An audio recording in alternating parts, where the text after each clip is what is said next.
नमस्कार दोस्तों, आप सभी को स्वागत है अपने YouTube चैनल पर। दोस्तों, आज हम आप लोग को बताएंगे रेलवे सामान्य विज्ञान के इम्पोर्टेंट क्वेश्चन। तो दोस्तों, आज का मोटिवेशन ऑफ द डे है, सफल होने के लिए जुनून की बहुत ज़रूरत होती है। सफल होने के लिए जुनून की बहुत ज़रूरत होती है। तो दोस्तों, यदि चैनल पर नए हैं तो चैनल को सब्सक्राइब कर लें, बेल आइकन को प्रेस कर लें। इससे फ़ायदा आप क्या होगा, जो ही वीडियो अपलोड किया जाएगा सबसे पहले आप तक पहुंचेगा। तो दोस्तों, चलते हैं क्वेश्चन की ओर, यानी रेलवे सामान्य विज्ञान के इम्पोर्टेंट साइंस के क्वेश्चन।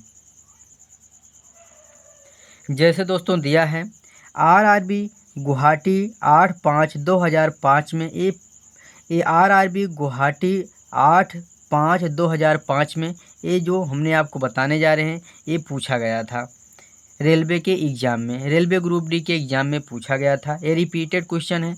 जैसे दिया है, पहला सवाल है, विटामिन सहायता नहीं करता है। विटामिन किसका सहायता नहीं करता है? तो पाचन क्रिया में सहायता नहीं करता है।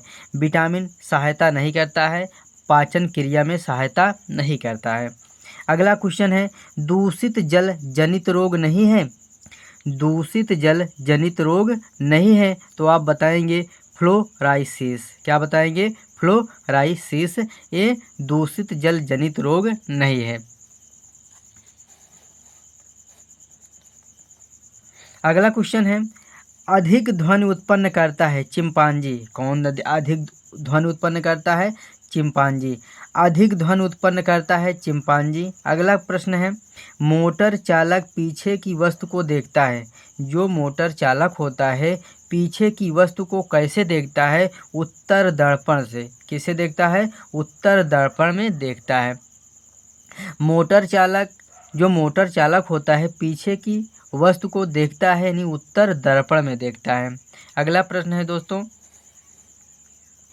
अगला प्रश्न है, ओजोन परत जो मनुष्य की रक्षा करता है, ओजोन परत मनुष्य की रक्षा करता है, उसे कहते हैं पराबैंगनी किरणें से। कैसे मनुष्य की रक्षा करता है? ओजोन परत जो होता है मनुष्य की रक्षा कैसे करता है?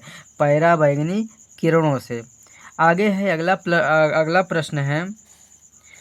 प्रश्न है दोस्तों, हीमोग्लोबिन में उपस्थित होता है आयरन। हीमोग्लोबिन में उपस्थित होता है आयरन। तो आप क्या बताएंगे? हीमोग्लोबिन में उपस्थित होता है आयरन होता है। अगला प्रश्न है दोस्तों, मानव शरीर में भोजन के पाचन के संदर्भ में लाइपेज का स्राव कहाँ होता है? कह रहा है, मानव शरीर में भोजन के पाचन के संदर्भ में लाइपेज का स्राव कहाँ होता है? आमाशय में होता है। कहाँ बताएंगे आप? आमाशय में होता है। अगला प्रश्न है दोस्तों, सबसे अधिक लोहा पाया जाता है पालक में। सबसे अधिक लोहा पाया जाता है पालक में। अगला प्रश्न है दोस्तों, मिल्क ऑफ मैग्नीशिया है। मिल्क ऑफ मैग्नीशिया है, तो आप बताएंगे MgOH2। क्या बताएंगे? MgOH2। यही होगा, इसका सूत्र होता है, मिल्क ऑफ मैग्नीशिया का सूत्र होता है। अगला प्रश्न है दोस्तों, जैसे कौन सा विटामिन यकृत में संचित किया जाता है? कौन सा विटामिन यकृत में संचित किया जाता है? तो आप बताएंगे विटामिन ए। किस में संचित किया जाता है?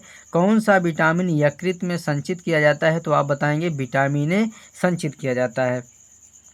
अगला प्रश्न है, हाइड्रोफाइट कहते हैं। हाइड्रोफाइट किसे कहते हैं? बिना मिट्टी के उगने वाला पौधों को हम क्या कहते हैं? हाइड्रोफाइट कहते हैं। बिना मिट्टी के उगने वाला पौधा जो होता है हाइड्रोफाइट कहते हैं। अगला है दोस्तों, अगला प्रश्न है, आरआरबी मुंबई में सब सारे सेट पूछे गए थे। जितने प्रश्न दिख रहे हैं सब आरआरबी मुंबई 5/6/2005 में पूछा गया था। जैसे प्रश्न कह रहा है, कैल्शियम कार्बाइड पर पानी गिरने से कौन सी गैस उत्पन्न होती है? तो आप बताएंगे एसिटिलीन। क्या कौन सी गैस उत्पन्न होती है? एसिटिलीन। कह रहा है, कैल्शियम कार्बाइड पर पानी गिरने से कौन सी गैस उत्पन्न होती है? तो आप बताएंगे एसिटिलीन। क्या बताएंगे? एसिटिलीन। अगला अगला प्रश्न है दोस्तों, सेल्सियस वस्तुओं के एल्टीट्यूड मापने वाला यंत्र कहलाता है। सेल्सियस वस्तुओं के एल्टीट्यूड मापने वाला यंत्र कहलाता है एल्टीमीटर। कौन सा यंत्र कहलाता है? एल्टीमीटर कहलाता है। अगला प्रश्न है दोस्तों, अगला प्रश्न है कि इलेक्ट्रिक आयरन में प्रयुक्त हीटर तत्व बना होता है नाइक्रोम का। इलेक्ट्रिक आयरन में प्रयुक्त हीटर तत्व बना होता है नाइक्रोम का। किसका बना होता है? नाइक्रोम का बना होता है। अगला प्रश्न है दोस्तों, अगला प्रश्न है जूल सेकंड इकाई है कोणीय संवेग की। जो जूल सेकंड इकाई है एक कोणीय संवेग की इकाई है। ध्वनि का आयतन कहलाता है। अगला प्रश्न है, ध्वनि का आयतन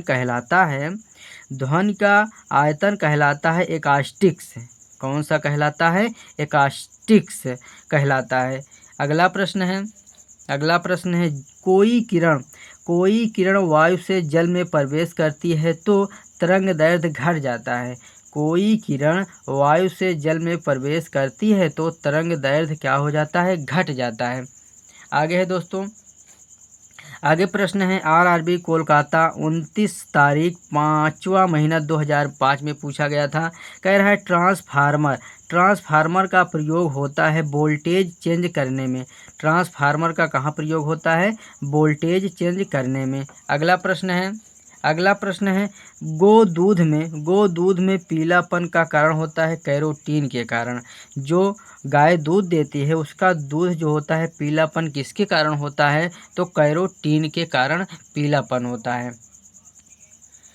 तो दोस्तों उम्मीद करता हूँ आप लोगों को वीडियो ज़रूर अच्छा लगा होगा। शेयर, लाइक, कमेंट, सब्सक्राइब करना मत भूलिएगा। Thank you very much.